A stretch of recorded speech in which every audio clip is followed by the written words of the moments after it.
시간이 되었습니다. 다 함께 경건한 마음으로 7월 17일 주일 2부 예배를 하나님 앞에 드리겠습니다.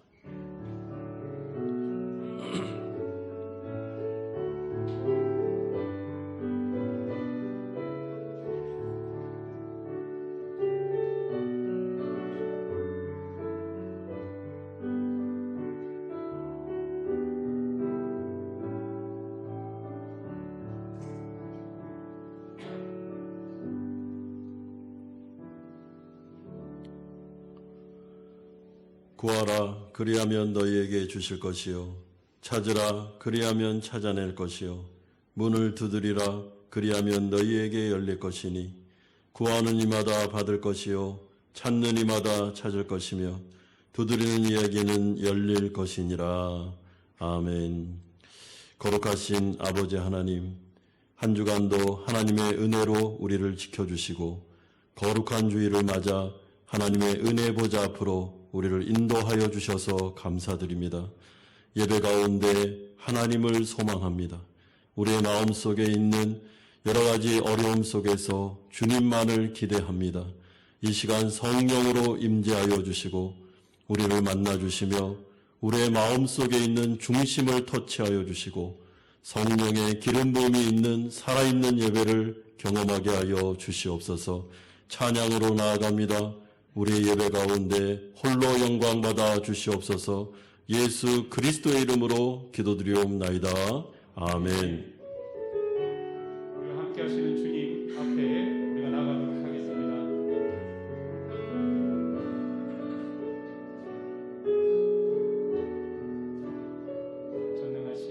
전능하신 나의 주 하나님은 능치 못하신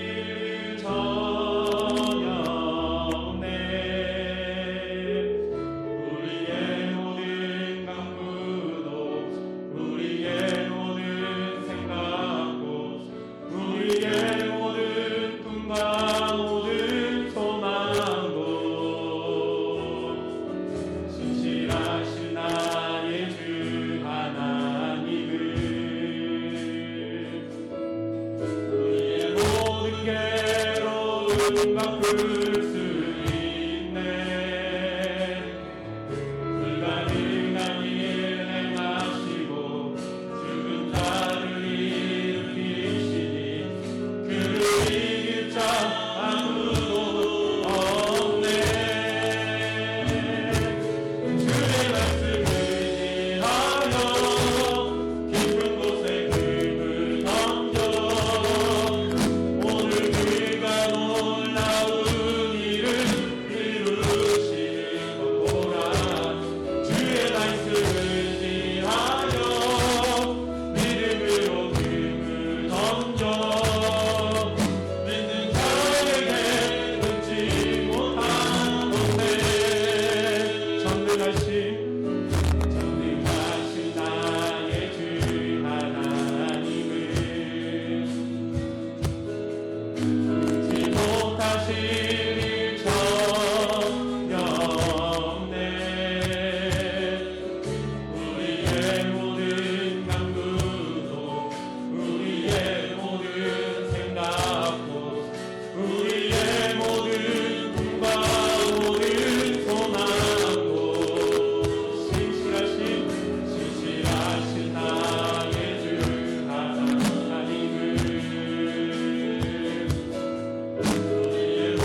나아가면서 함께 기도하겠습니다. 우리는 하나님께만 소망을 두고 또한 믿음으로 이 세상을 사는 거룩한 하나님 나라 백성들입니다. 이 예배는 하나님을 만나는 시간입니다. 우리의 마음속에 있는 소망을 아뢰어드리는 시간입니다. 하나님 앞에 우리의 어려움을 호소하는 시간입니다. 하나님과 깊은 사귐이 있고 교제를 나누는 시간입니다. 이 시간에 함께 기도할 때 하나님, 제가 살아있는 예배를 경험하게 해주시옵소서. 예배자가 되게 해주시옵소서. 나의 인생을 책임지시는 하나님 앞에 모든 것들을 맡겨드리는 참된 거룩한 예배를 내가 오늘 이 시간에 드릴 수 있게 해달라고, 성령께서 내 마음을 주장해달라고 이 시간에 강조하면서 하나님 앞에 나아가겠습니다. 기도하겠습니다. 거룩하신 아버지 하나님, 하나님 앞에 예배자로 서기를 원합니다. 아버지 하나님, 한 주간의 일상을 아버지 하나님 내려놓고 우리가 주님 앞으로 나아갑니다. 아버지 하나님, 예배자 되기를 소망합니다. 이 시간에 성령으로 임재하셔서 우리를 찾아와 주시고 우리를 만나 주시기를 원합니다. 불안한 상황 속에 전 세계적인 어려움 가운데 우리가 주님을 앙망하는 마음으로 나왔사오니 우리의 믿음을 붙잡아 주시기를 원합니다. 하나님을 의지하며 예배 가운데 하나님을 만나며 산 소망을 가질 수 있도록 하나님께서 역사해 주시기를 원합니다. 이 예배 가운데 하나님께서 영광 받아 주시기를 원하고 우리에게 말씀하여 주시기를 원합니다.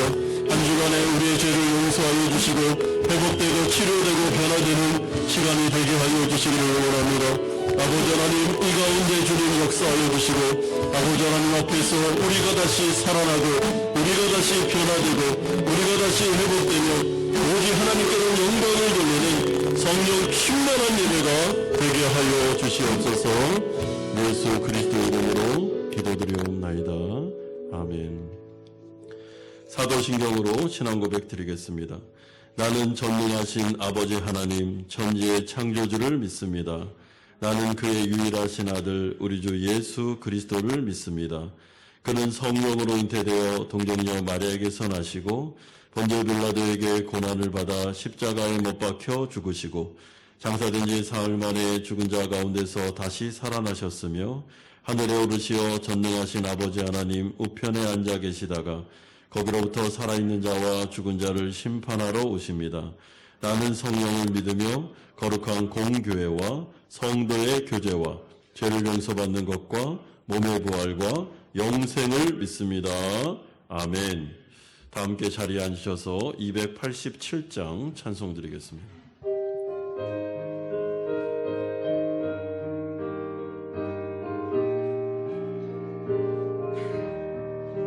예수 앞에 나오면 죄사함 받으며 주의 품에 안기어 편히 쉬리라. 우리 주만 믿으면 모두 구원하며 영생 확실히 받겠네. 예수 앞에 나와서 은총을 받으며 마음의 기쁨 넘치어 감사하리라. 우리 주만 믿으면 모두 구원하며 영생 복락면류관 확실히 받겠네. 예수 앞에 설 때에 흰 옷을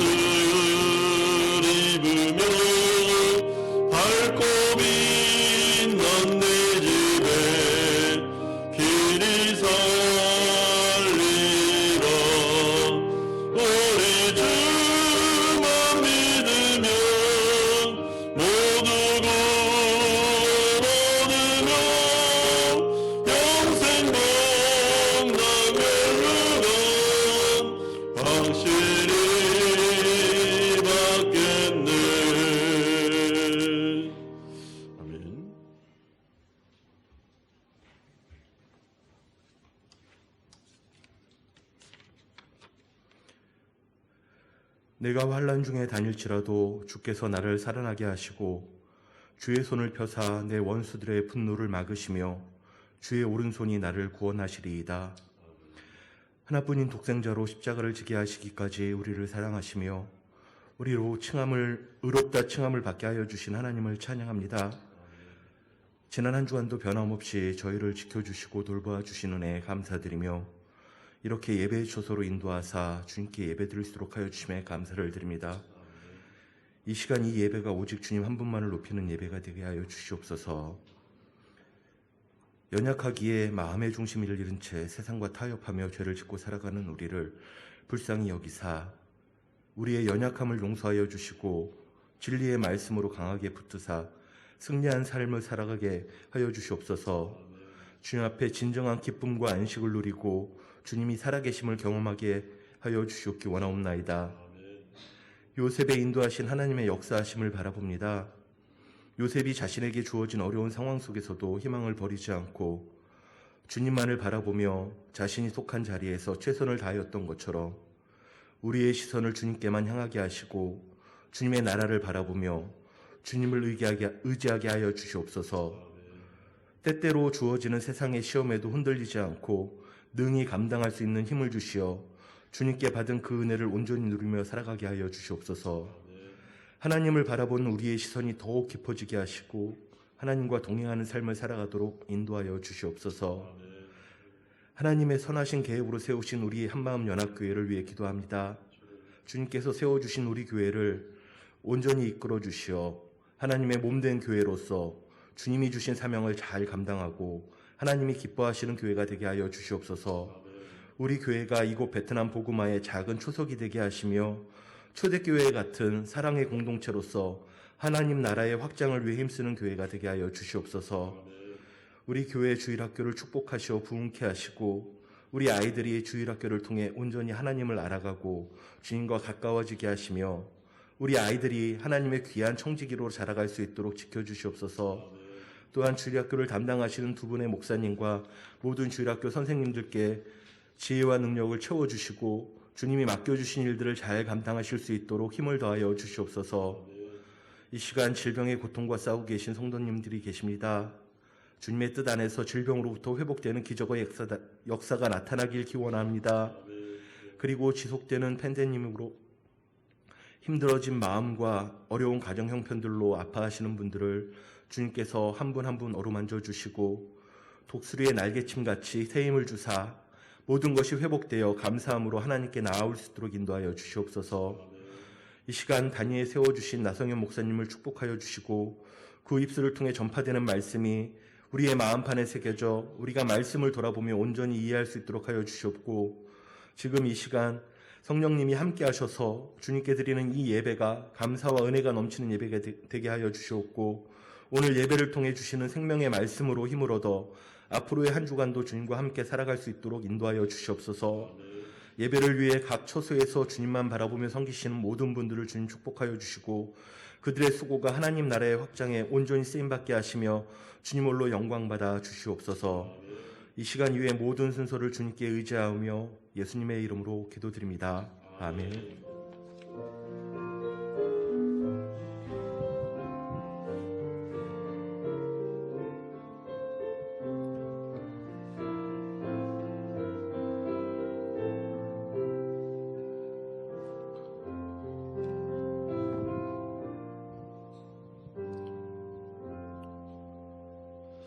오늘 우리에게 주시는 하나님의 말씀은 신약성경 마가복음 10장 46절에서 52절까지의 말씀입니다.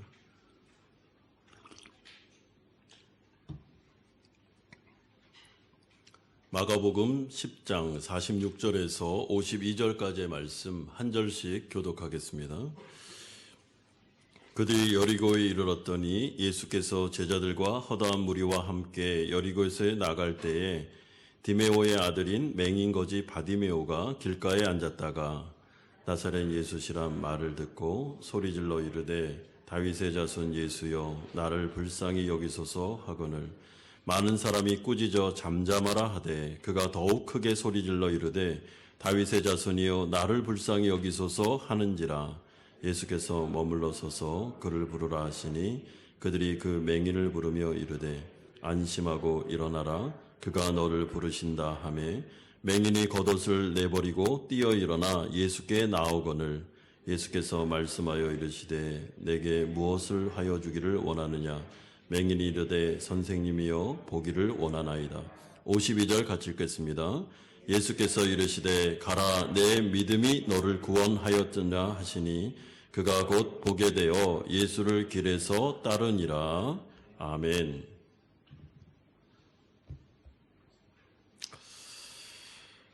우리가 인생을 살아갈 때 우리의 이 세상의 삶 가운데는 여러 가지 나의 힘으로 감당할 수 없는 문제를 만날 때가 있습니다.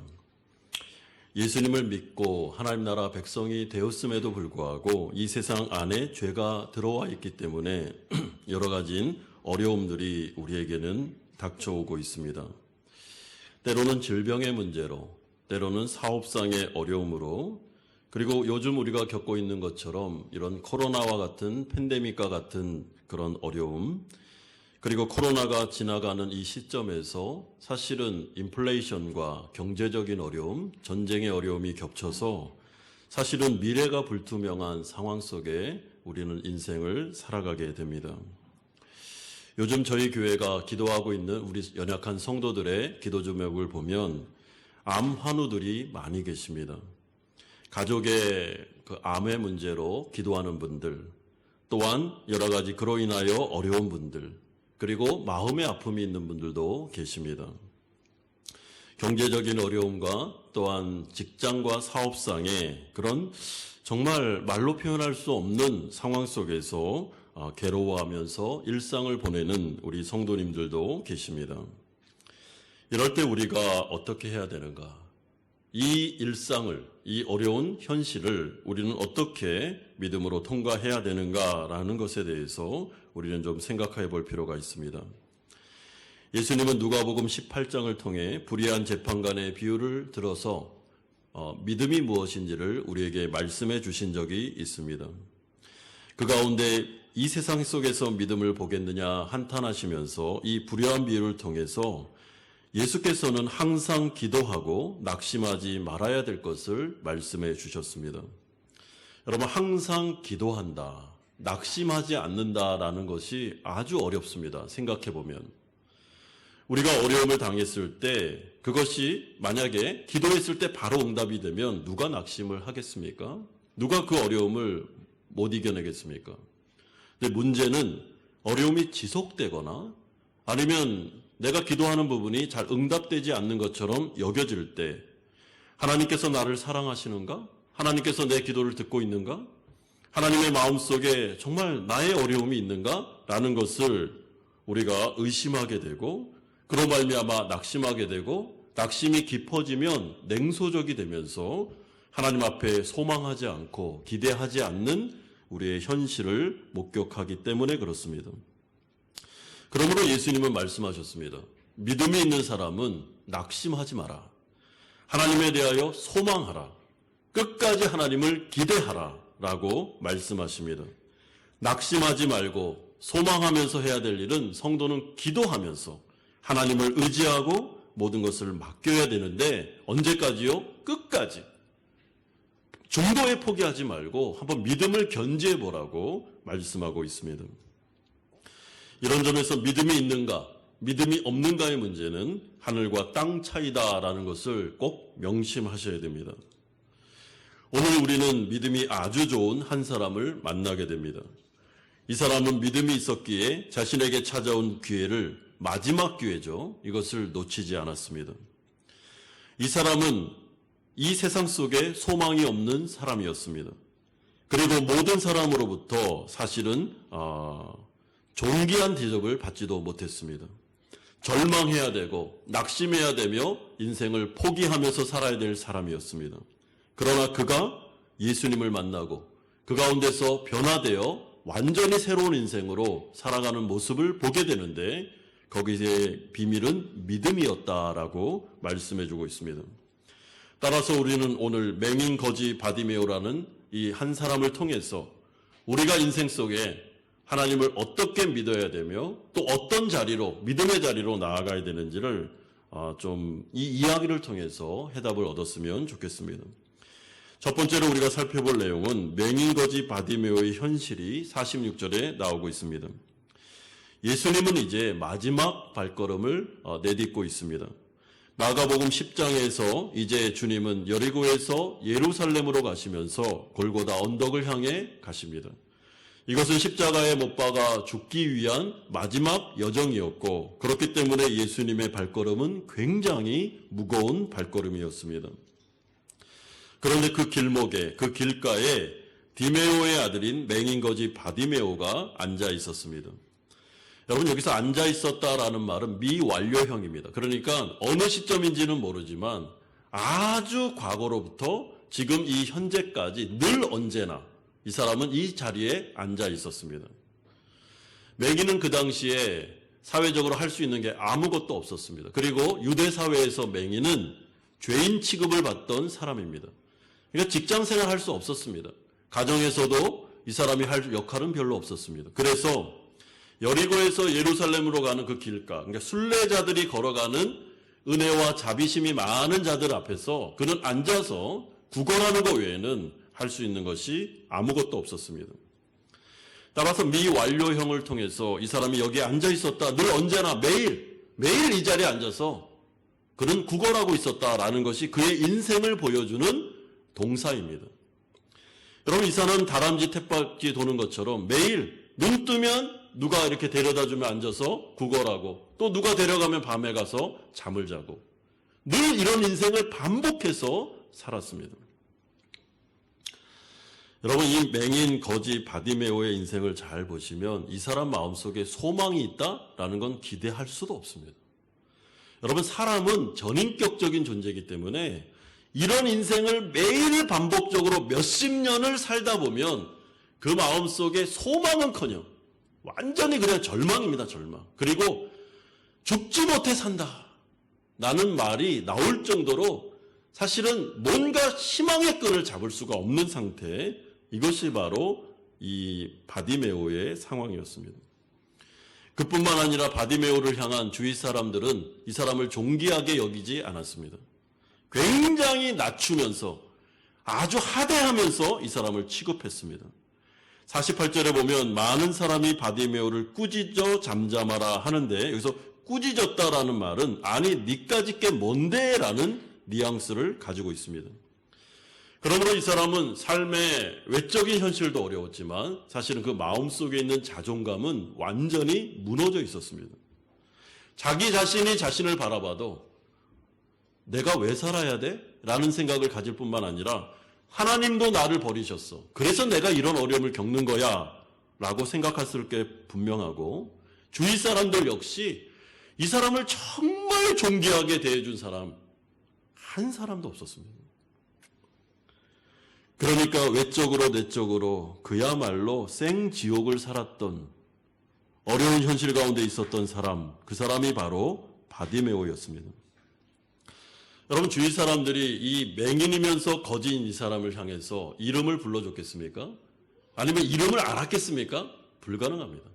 이름이 어디 있습니까? 이런 사람은 그냥 야 네가 뭔데? 뭐 이런 식으로 늘 대접을 받았겠죠. 그런데 오늘 특이한 점이 하나 나오는데 오늘 본문에 보면 이 사람이 바디메오였다라는 이름을 언급하고 있습니다. 이름 뭐 언급할 수 있죠. 성경에. 그러나 유대인들에게 있어서 이름이라는 것은 굉장히 중요한 그의 정체성입니다. 그러므로 세상적으로는 천덕꾸러기였고 천대받았던 정말 그 누구도 주목하지 않았던 이 맹인이며 거지였던 바디메오에 대해서 오늘 본문이 이름을 언급함으로 우리에게 주는 첫 번째 메시지는 이 사람은 하나님 나라에 있어서 중요한 사람이니까 이 사람을 주목하라라는 메시지가 포함되어 있습니다.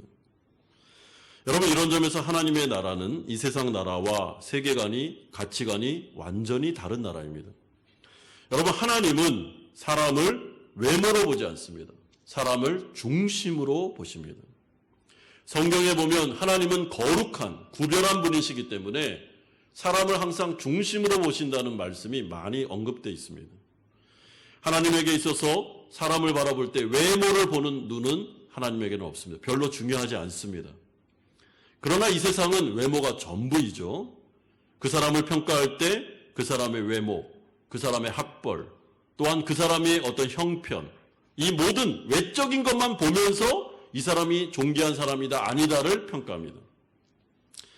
그러나 성경의 관점으로 보면 그 사람의 존귀함은 그 사람의 내면, 보이지 않는 그의 중심에 있음을 알게 됩니다. 이런 점에서 오늘 본문은 이 바디메오를 주목해야 되는데 이 사람이 왜 중요한 사람인가 하면 그 중심에 믿음이 있었기 때문에 하나님에 대한 바른 태도가 있었고 그 중심에 정직함과 갈급함과 심령의 가난한 마음이 있었기 때문에 이 사람 주목해야 된다라고 말씀해 주고 있습니다.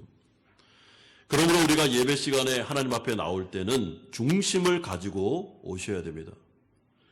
여러분, 우리가 사람들에게 이렇게 사람들이 있기 때문에 뭐 옷을 좋은 옷을 입고 또 깨끗한 옷을 입고 하는 것도 중요합니다. 그러나 하나님 앞에 나올 때는 반드시 점검해야 되는 것이 있는데 눈에 보이지 않는 우리의 중심입니다. 사람들은 우리의 중심을 모릅니다. 이 자리에 앉아 계시는 우리 성도님들의 마음속에 어떤 마음이 있고 어떤 중심을 가지고 있는지 우린 모릅니다. 우린 못 봅니다, 그거를. 그러나 하나님은 다 보고 계십니다. 그 마음속에 오늘 이 예배 가운데 믿음으로 나왔는지, 하나님에 대한 갈급함이 있는지, 하나님에 대한 어떤 강구하는 정말 중심에 정말 아픔이 있는지, 그래서 하나님을 갈망하면서 나왔는지 하나님 다 아십니다. 그 소망과 그 믿음이 이 예배를 통해서 하나님을 만나고 하나님 앞에서 회복되는 역사를 일으킬 것입니다. 그러므로 우리가 이 말씀을 듣는 바로 이 시간, 설교를 듣는 시간, 허겁지겁 교회에 나왔다 할지라도 중심을 바르게 하셔야 됩니다. 영광의 하나님, 살아계신 그분이 이 예배의 주관자 되셔서 성령으로 임재하고 계십니다. 그리고 우리의 중심을 살펴보고 계십니다. 두 번째는 이 가운데 울부짖고 있는 맹인거지 바디메오의 모습이 47절에서 48절에 나옵니다. 여러분, 그러면 이 바디메오의 중심은 과연 어떻길래 하나님은 이 사람을 주목하라고 하셨을까요? 이 사람의 행동을 보면 우리는 그 마음을 알 수 있습니다. 46절에 보면 디메오의 아들인 맹인거지 바디메오가 길가에 앉았다가 나사렛 예수시란 말을 듣고, 여러분, 바디메오에게 있어서 오늘은 굉장히 특별한 날이었습니다. 여태까지는 그냥 구걸하다가 집에 가고 구걸하고 집에 가고 이게 반복되는 인생이었습니다. 그런데 오늘은 그의 귀에 그가 듣고 싶었던 말이 들렸습니다. 나사렛 예수다라는 말이 그의 귀에 들렸습니다.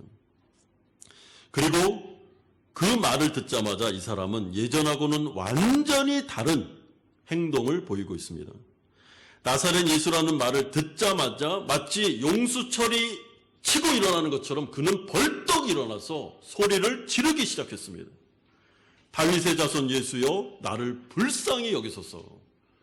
여러분, 이 말은 한 번만 부르짖었다는 말이 아닙니다. 우리는 충분히 예상할 수 있죠. 막 소리를 지르면서 목에 핏대가 서가면서 정말 내가 부르짖는 이 소리를 예수님이 들어야 돼라는 심정으로 막 소리 지르기 시작했습니다. 그때 주위 사람들이 꾸짖으면서 잠잠하라, 다시 말해서 너 미쳤냐? 너 지금 뭐 하는 거야? 너 왜 이래? 라고 하면서 그를 진정시키려고 노력을 했습니다. 그러면 그럴수록 더욱 크게 소리를 지르면서 다윗의 자손 예수여, 나를 불쌍히 여겨달라고 그는 부르짖기 시작했습니다.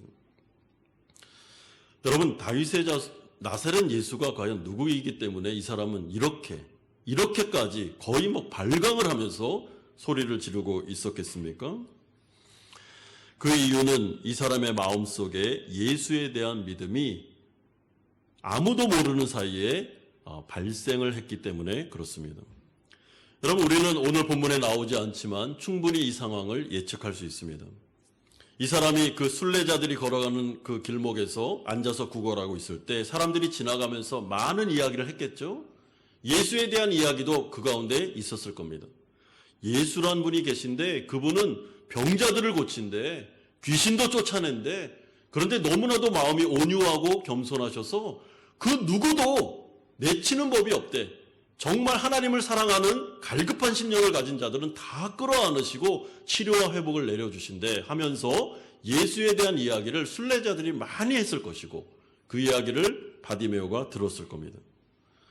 그런 다음에 그가 자신이 들은 그 소문에 대해서 마음속에서 정리하여 내린 결론이 무엇인가? 이분은 다윗의 자손 예수다라는 것을 믿게 된 것입니다. 여러분, 다윗의 자손 예수라는 말은 굉장히 신학적인 용어입니다. 이것은 이런 뜻입니다. 구약에서 예언했던 기름 부음 받은 자, 하나님이 보내시는 메시아, 하나님의 아들이라는 뜻이 다윗의 자손이라는 속에 포함되어 있습니다. 그러니까 지금 바디메오는 자신의 마음속에 예수님에 대한 믿음이 있었는데 이분은 메시아다. 이분은 하나님이 보내시는 하나님의 아들이야. 다윗의 자손이야. 라는 생각을 가지고 있었으며 그 가운데 그 믿음을 통하여 소망이 일어나기 시작했는데 그 소망이 무엇인가? 만약에 내가 예수님 앞에 가기만 하면, 예수님을 만나기만 하면 나도 치료될 수 있고 회복될 수 있다. 새로운 인생을 살 수 있다는 소망이 마음속에서 일어나기 시작했습니다. 그런데 문제가 무엇이었습니까? 이 사람은 맹인입니다. 앞을 보지 못했기 때문에 누군가 이 사람을 데리고 이끌어서 예수님께 데려가지 않으면 예수님을 만날 수 있는 방법이 없었습니다. 그리고 누가 이 사람을 예수님께 데려가겠습니까? 그 당시에 아무도 데려갈 사람 없었습니다. 그래서 자리에 앉아서 믿음은 있는데 예수님만 만나면 되는데 누군가가 나를 좀 데려다만 주면 내가 새로운 인생을 살 수 있는데 이 문제가 해결될 수 있는데 라는 소망은 있었지만 갈 방도가 없었습니다. 그런데 그의 귀에 오늘은 정말 듣고 싶었던 복된 소식이 들렸습니다. 나사렛 예수가 지나가고 있대 라는 말이 들리기 시작했습니다. 그때 그 마음속에 있었던 믿음이 막 올라오기 시작하면서 예수가 내 주위를 지나간대 라는 그 소식을 듣자마자 그는 일어나서 막 소리를 지르기 시작했는데 여러분, 이 상황을 상상해 보시면 이 사람은 지금 앞을 보고 있지 않기 때문에 예수님을 바라보면서 소리를 지른 게 아닙니다. 예수님이 어디 있는지 모릅니다. 그냥 그는 눈을 감은 채 막 소리를 지르고 옵니다. 왜냐하면 내 소리를 좀 들어주세요. 나를 좀 불쌍히 여겨주세요. 그러면 제가 고침을 받을 수 있습니다. 라는 그 간절한 내 소리가 들려야 된다는 생각을 가지고 그는 막 공중을 향해서 소리 지르기 시작했던 것입니다. 그리고 그때 예수님이 그의 소리를 듣습니다.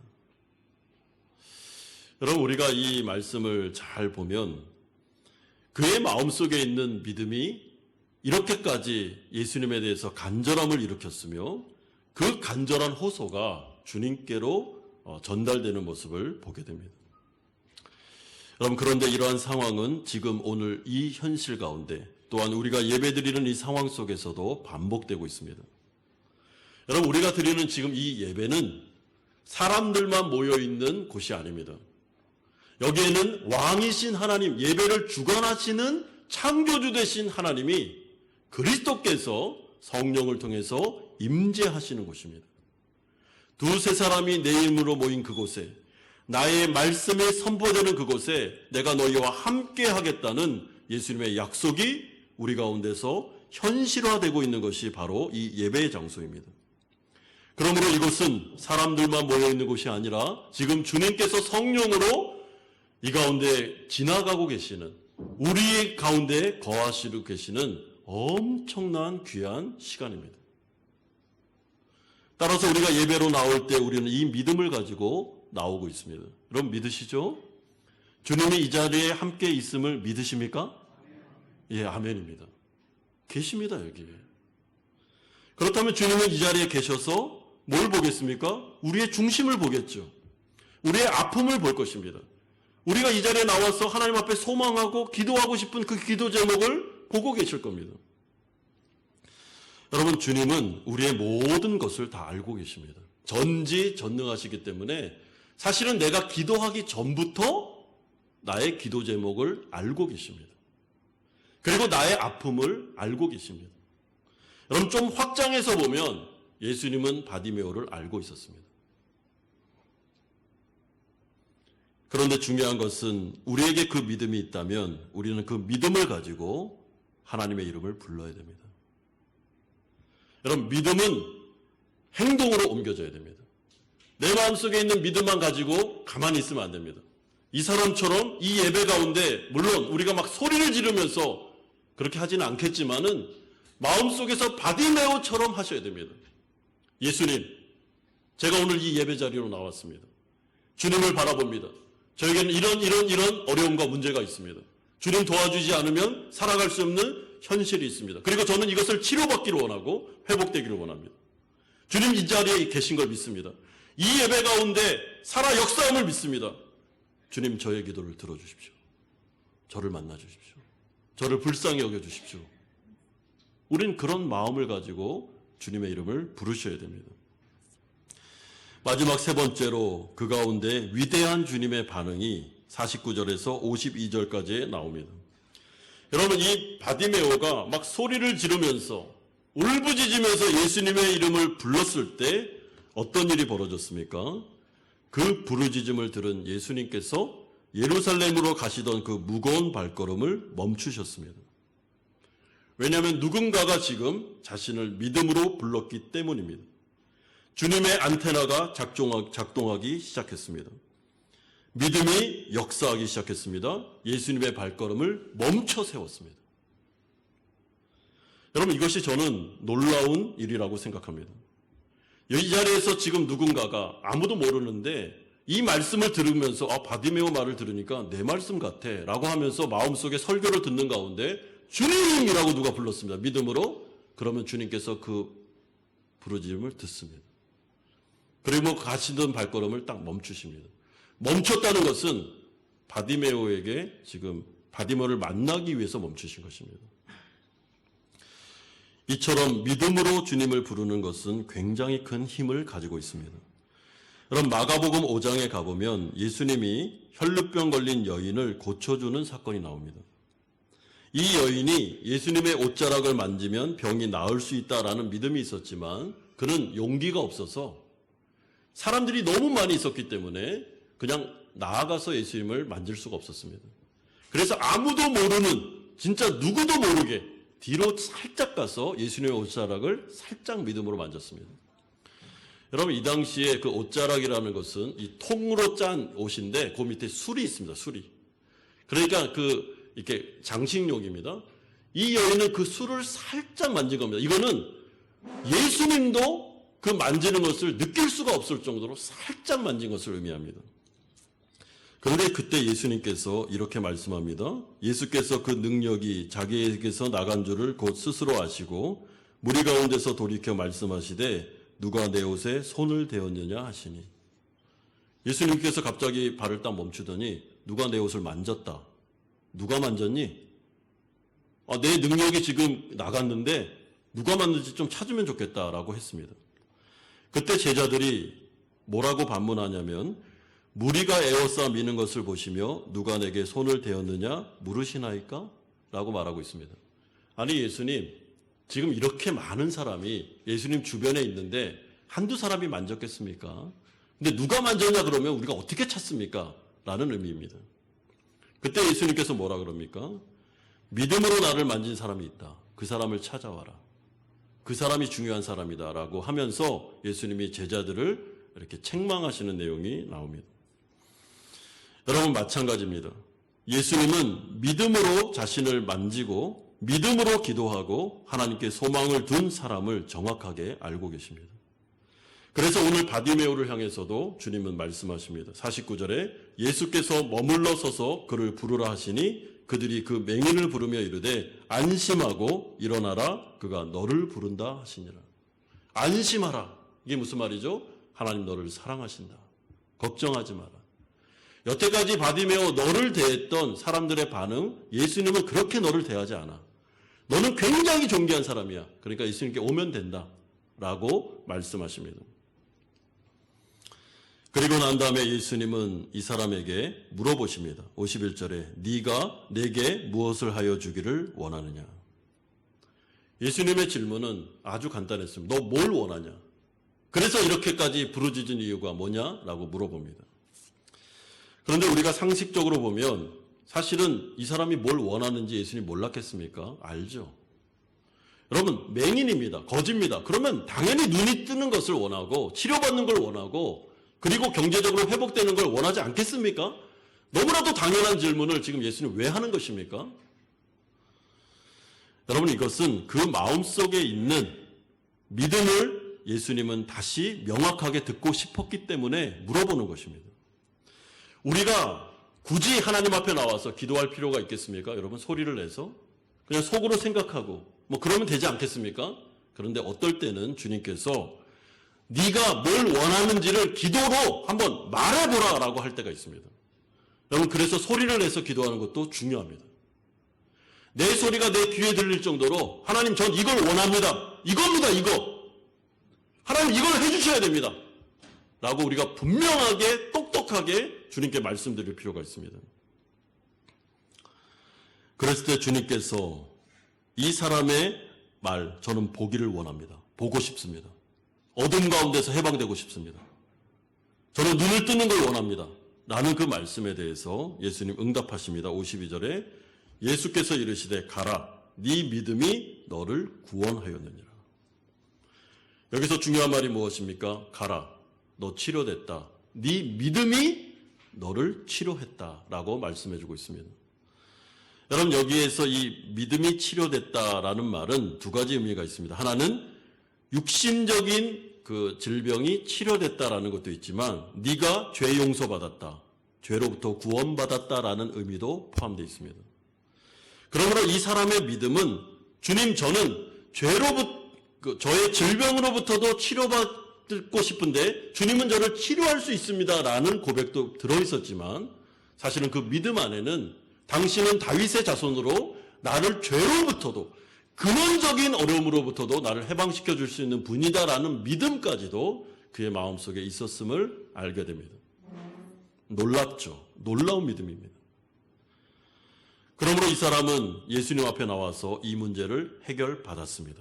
할렐루야입니다. 하나님의 은혜가 이 사람에게 나타났습니다. 여러분, 예수님이 이 땅에 오신 것은요, 예수님이 이 땅에 오셔서 자신의 뭔가를 이루려고 오신 분이 아닙니다. 예수님은 이 땅에 오신 목적 자체가 하나밖에는 없습니다. 하나님께 영광 돌리는 건데 그것은 죽어가는 영혼들을 회복시키고 구원하는 것, 죽은 영혼들을 살리는 게 예수님이 오신 목적의 전부였습니다. 그러므로 우리가 주님 앞에 나올 때는 항상 이 부분을 알고 계셔야 됩니다. 주님은 우리를 회복시키기를 원하고 살리기를 원하고 온전한 인생을 살기를 원하시는구나 라는 것을 믿고 나오셔야 됩니다. 여러분, 이 사람이 자신의 가장 큰 어려움을 해결받고 그리고 이제 그렇게 만나고 싶었던 가족에게로 아니면 사회로 아니면 직장 가운데로 다시 돌아가면 참 좋겠는데 그게 너무나도 당연한 것처럼 보이는데 이 사람은 눈이 딱 뜨여진 상태에서 자신의 어려움이 해결된 상태에서 더 큰 믿음으로 나아가고 있습니다. 52절 보십시오. 저가 곧 보게 되어 예수를 길에서 쫓으니라. 그럼 눈이 떴습니다. 문제가 해결됐습니다. 그리고 난 다음에 그는 자신의 일상으로 돌아간 것이 아니라 예수님의 제자가 되기로 결정합니다. 저는 이 믿음이 정말 놀라운 믿음이라고 생각합니다. 여러분, 이 맹인 거지 바디메오는 자신의 어려움을 해결받는 정도로 만족할 수가 없었습니다. 그의 마음속에 있었던 믿음이 무엇인가 하면 그는 예수님의 제자가 되고 싶었습니다. 그는 예수님이 전부였습니다. 하나님이 인생의 최고였습니다. 그래, 이런 어려움을 해결받았어. 오케이, 이것도 좋아. 그러나 나는 내가 진짜 붙잡고 싶은 것은 하나님이야. 난 예수님의 제자가 되는 거야. 나는 끝까지 예수님을 따라갈 거야. 난 예수님 포기할 수 없어. 예수님이 전부야라는 것을 그는 알고 있었습니다. 우리가 찬양하는 찬송가 중에 이런 찬송이 있습니다. 복의 근원 강림하사라는 라는 말이 있습니다. 여러분, 우리가 이 세상 살아가면서 건강도 복이고, 재정적으로 하나님 채워주는 것도 복이고, 복이 많습니다. 영적인 복도 있고, 세상적인 복도 있죠. 그런데 이 모든 복의 근원은 하나님이십니다. 복의 근원 강림하시는 겁니다. 여러분, 이 모든 것들은 복의 부스러기들입니다. 부스러기가 중요한 게 아니라 복의 근원이 중요한 것이죠. 그러므로 바디메오에게 있었던 가장 훌륭한 점이 무엇인가? 이 사람은 복의 부스러기가 떨어졌을 때 그것도 감사했습니다. 그러나 그 복의 부스러기로 만족할 수 없었습니다. 눈이 떴습니다. 그러나 그것보다 더 중요한 복의 근원 되시는 예수 그리스도. 내가 하나님을 포기할 수 없어. 나는 하나님을 끝까지 따라간다. 라고 하면서 하나님을 붙잡았던 것이 바디메오의 믿음의 훌륭한 점이었습니다.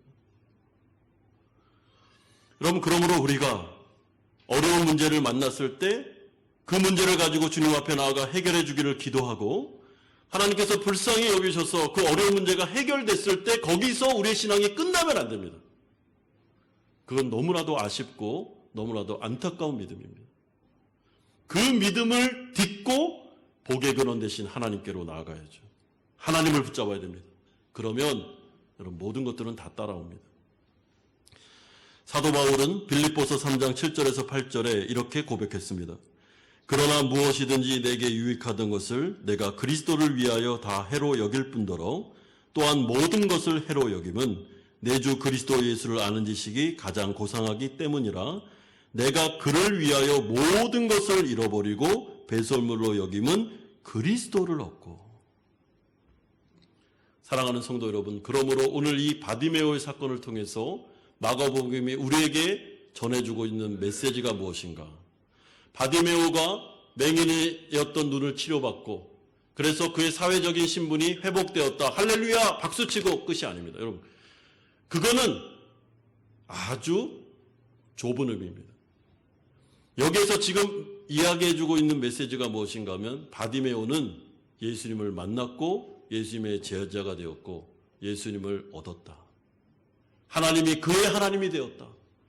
그의 목자가 되었다. 그래서 이제 그는 예수님의 제자가 되어 영생을 살게 되었다. 이것이 이 메시지의 핵심적인 부분입니다. 사랑하는 성도 여러분, 우리가 인생을 살아가며 여러 가지 고난과 어려움을 당할 수 있습니다. 그리고 그 문제 때문에 우리가 주님을 찾을 수 있고 기도할 수 있습니다. 그리고 이 문제를 해결해 달라고 간청할 수 있습니다. 당연히 그렇게 해야죠. 그러나 그것은 하나님께서 우리를 자신에게로 부르는 하나님의 통로입니다. 여러분, 그 어려움을 딛고 나에게로 오라는 것입니다. 그러면 우리가 이 어려움과 고난 속에서 해야 될 일은 하나님을 찾는 것입니다. 하나님을 붙잡는 것입니다. 하나님이 나에게 전부이십니다. 하나님이 복의 근원 되십니다. 내가 하나님을 얻고 싶습니다. 하나님의 자녀가 되고 싶고 하나님의 양이 되고 싶습니다.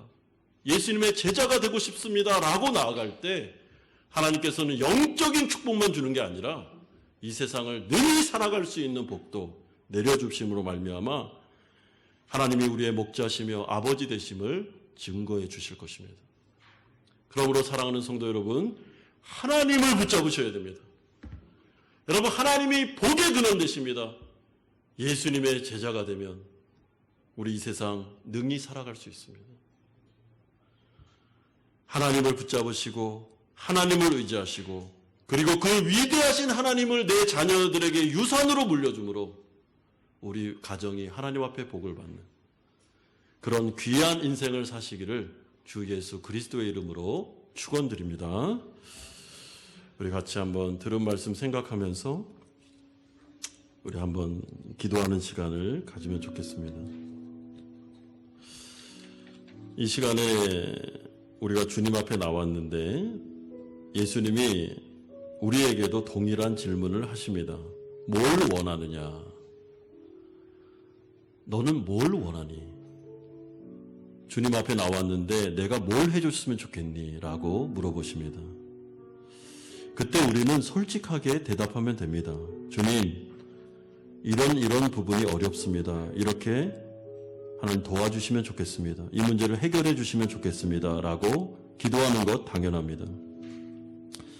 그런데 그 어려움만 기도하시면 안 됩니다. 여러분, 하나님을 구하셔야 됩니다. 제가 하나님을 끝까지 믿을 수 있도록 도와주십시오. 제가 예수님을 포기하지 않도록, 예수님의 제자가 될 수 있도록 저의 믿음을 붙잡아 달라고 기도하셔야 됩니다. 그리고 여태까지 하나님 중심으로 삶을 살지 않았다면 회개하고 다시 하나님만을 의지하셔야 됩니다. 그러면 복의 근원 되시는 하나님이 나의 목자가 되시고 아버지가 되셔서 나의 전인생을 책임져 주십니다. 이 시간에는 우리 기도할 때 여러분들의 어려움을 솔직하게 말씀드리고 하나님을 초대하시고 내 인생 가운데 정말 이제는 변화되고 새로워지고 회복된 인생을 살아갈 수 있게 해주십시오.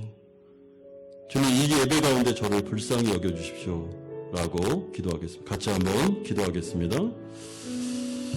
거룩하신 아버지 하나님, 오늘 이 바디메오의 이야기를 통해서 우리가 하나님 아버지 앞에 나아갑니다. 아버지 하나님, 이 세상 가운데 산적한 문제를 가지고 우리는 일상을 살아가고 있습니다. 반복되는 인생 속에서 아버지 질병의 문제와 가난의 문제와 또한 전 세계적인 코로나의 문제와 전쟁의 문제와 인플레이션의 문제와 아버지 하나님 산적해 있는 정말 이 세상이 망가질 대로 망가진 세상 속에서 우리는 신음하면서 매일을 반복하여 살아가고 있습니다. 아버지 하나님, 주님께 소망을 두고 살아가고 믿음을 두고 살아가고도 불구하고 우리는 어려운 현실 가운데 부딪힐 때가 있습니다. 하나님, 우리 가운데 물어보십니다. 뭘 원하니?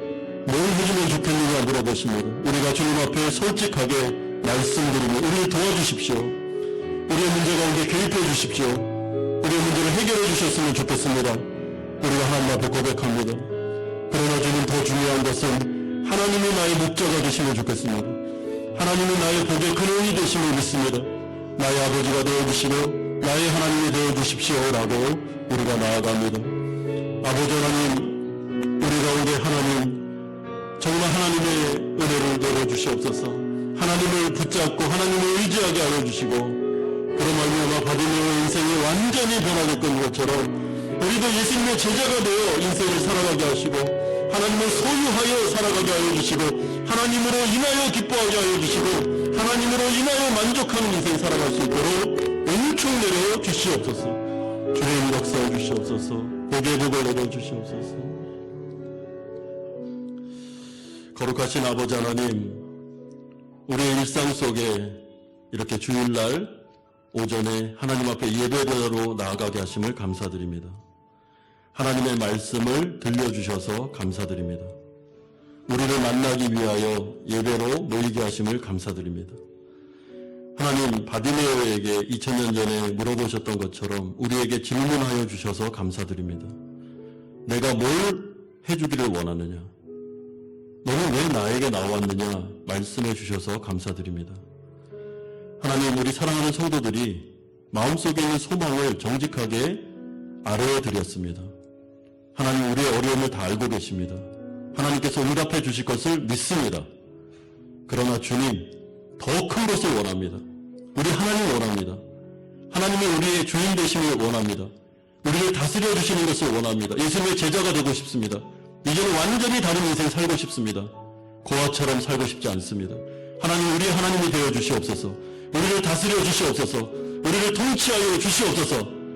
그래서 이 세상 가운데 하나님 믿는 자로 기적을 체험하며 영생을 체험하며 살아가게 하여 주시옵소서. 아버지 하나님, 이런 일들이 우리 교회와 성도님들에게 있을 줄 믿습니다. 믿는 자들에게 능치 못함이 없느니라.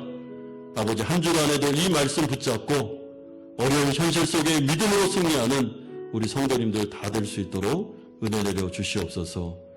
예수 그리스도의 이름으로 기도드리옵나이다. 아멘. 찬송가 213장 1절 4절 부르면서 준비하신 헌금을 하나님께 드리겠습니다.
거룩하신 아버지 하나님, 한 주간도 하나님의 돌보심과 은혜로 살았습니다. 감사드립니다. 감사드리는 마음으로 11조로 주일헌금으로 감사헌금으로 목적 있는 헌금을 드리오니 받아주시고 하나님의 나라를 위하여 아름답게 사용하여 주시옵소서. 우리 사랑하는 성도들의 목자가 되어주신 주님, 이들의 일상 속에 역사하여 주시고 특별히 이들의 사업장과 직장을 붙잡으셔서 일용할 양식으로 우리를 먹여주옵소서. 이들의 가정 안에 있는 귀한 자녀들 어디 있든지 간에 눈동자가처럼 지켜주시고 하나님의 백성으로 자라게 하여 주시며 부모를 떠나 있는 특별히 우리 귀한 자녀들이 믿음을 잃어버리지 않고 자신의 맡은 역할들 잘 감당해낼 수 있도록 은혜 내려 주시옵소서. 특별히 고3 친구들 이제 원서를 다 썼습니다. 이들의 진로를 주님 손에 맡겨드리오니 하나님 아버지 아름답게 그의 길을 열어주시옵소서. 몸과 마음이 아픈 성도들 안수하셔서 하나님 치료하여 주시고 믿음을 더해 주시고 아버지 하나님 소망하며 주님 의지하게 하셔서 하나님의 기적을 체험하게 하여 주옵소서. 아버지 하나님 특별히 오늘 새벽에 사랑하는 아버지를 여의고 이제 장례 절차를 위하여 떠나는 고인구 집사님 하나님께서 위로하여 주시며 그 모든 장례 절차 위에 하나님의 손길이 임하게 하여 주옵소서. 예수 그리스도의 이름으로 기도드리옵나이다. 아멘.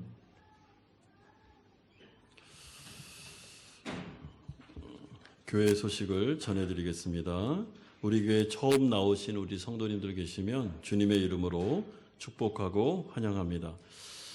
비대면 예배 지원과 관련해서 계속 광고드리고 있는데요. 우리 성도님들이 좀 한국으로 많이 출타를 하시고 계시기 때문에 이 비대면 예배를 잘 드려주시면 감사하겠습니다.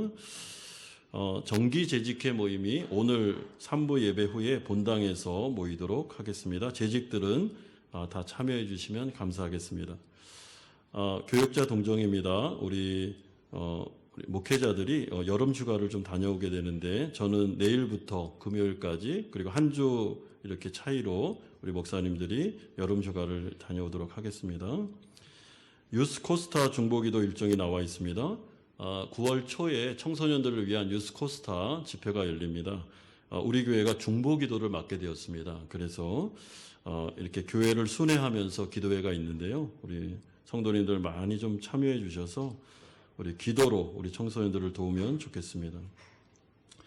장근영 집사님 오빠 이렇게 소천하셔서 지난주에 장례 절차가 은혜 가운데 잘 이루어졌습니다.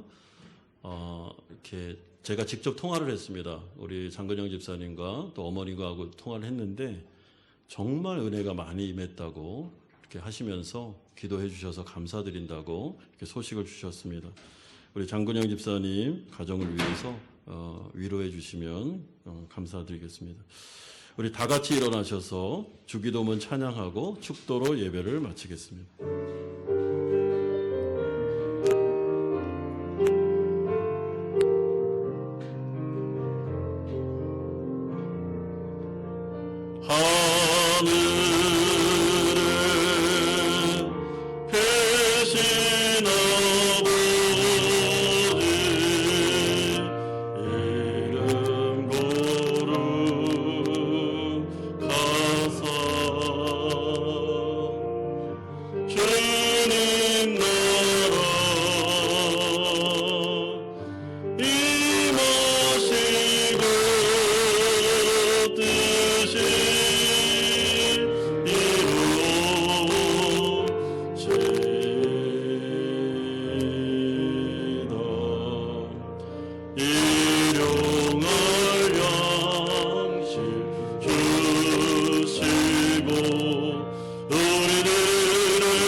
우리 주 예수 그리스도의 은혜와 하나님 아버지의 사랑하심과 성령 하나님의 교통 충만하심이 하나님을 소망하며 끝까지 믿음으로 이 세상 가운데 승리하기를 소망하는 사랑하는 성도님들의 머리 위에와 이들의 가정과 직장과 사업처 위에 사랑하는 자녀들과 선교사님들 머리 위에 오빠를 하늘나라로 먼저 보내고 하나님의 위로가 필요한 장근영 집사님 가정 위에 이제부터 영원토록 함께 있을지어다. 아멘.